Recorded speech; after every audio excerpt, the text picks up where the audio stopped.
Kembali di Prime Show with Ira Kusno. Serupa dengan kondisi rumah sakit yang penuh, lahan pemakaman khusus korban corona di Jakarta juga mulai penuh. Diperkirakan sisa lahan hanya sampai akhir Oktober dan berikutnya harus dipikirkan untuk penyelesaian atau jalan keluar yang bisa memenuhi untuk korban COVID Corona yang masih terus berjatuhan. Dan saat ini saya sudah bersama penggali makam yang bertugas di pemakaman Pondok Rangun, yaitu Bapak Imang Maulana. Dan Pak Imang ini sudah bertugas sebagai penggali makam lebih dari 20 tahun. Pak Imang, selamat malam. Ini di regu Bapak, begitu ya, saat ini di Pondok Rangun ada berapa banyak petugas pemakaman, Pak? Selamat malam, Mbak.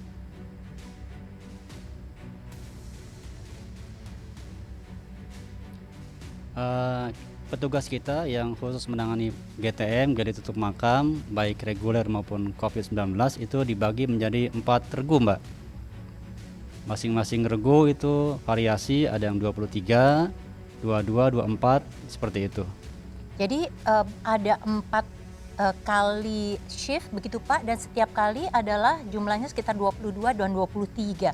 Artinya ini 24 jam bertugas dan yang jenazah yang harus dimakamkan di Pondok Rangun itu banyak sekali ya Pak. Berapa jumlahnya kalau bisa diceritakan per harinya?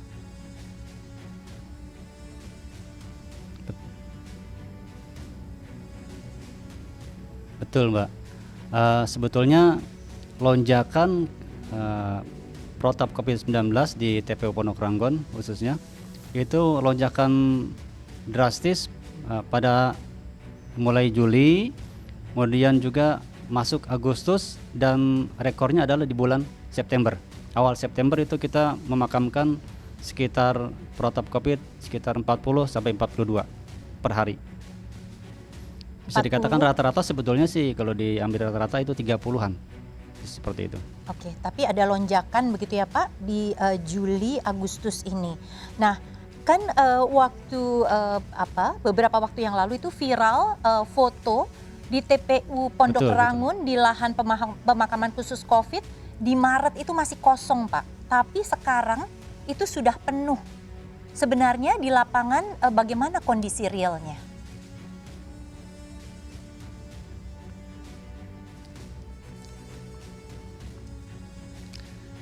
Memang awal Maret, kan sekitar tanggal 16 itu baru pertama kali jenazah COVID datang ke TPU kami. Itu tahu persis saya tanggal 16 Maret.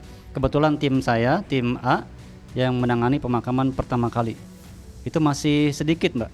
Itu paling sekitar 4 atau 5 jenazah datang ke TPU kami. Nah, kemudian minggu kedua dan ketiga di bulan April itu terjadi lonjakan pertama. Itu kita memakamkan di bulan April mencapai tertinggi 32 jenazah.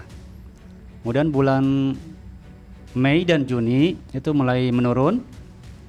Itu sudah kisaran di bawah 10 antara Mei dan Juni.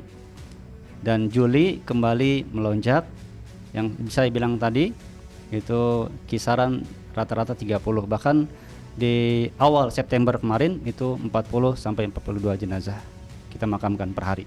Pak Imang ini sudah bertugas selama lebih dari 20 tahun.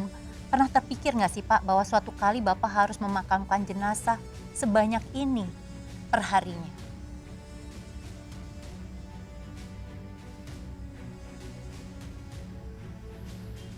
Ya awalnya sih tidak sama sekali terpikirkan seperti itu. Nggak nyangka kejadian seperti ini, Mbak. Karena memang sebelum COVID datang, kita bekerja di pemakaman reguler itu paling banyak 15 per hari. Ya. Pak Imang sendiri ada rasa ketakutan begitu dan tertular? Jam kerja kita pun ya tertuang dalam adendum SPK kerja kita.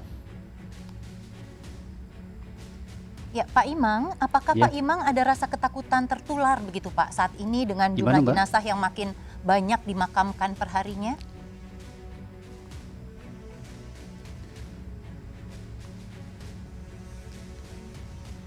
Saya rasa manusiawi, Pak. Rasa takut dan cemas itu pasti ada. Apalagi pada saat awal yang saya bilang di pertengahan Maret jenazah COVID-19 datang ke kami, itu kami takut banget, takut, cemas, was-was ya, karena kita belum tahu gitu awal-awal tataran yang baik untuk memakamkan sesuai dengan protap COVID-19 yang baik itu seperti apa, kita tidak ada tataran khusus. Oke Pak Imam. Dan pada saat awal-awal jenazah datang ke TPO kita, APD pun hanya menggunakan masker dan sarung tangan saja. Pak Imam, kalau kondisinya Ya, Mbak. seperti itu, jadi bagaimana cara Pak Imam dan regunya Pak Imam serta keluarga di rumah itu memang bisa dijamin tidak tertular COVID?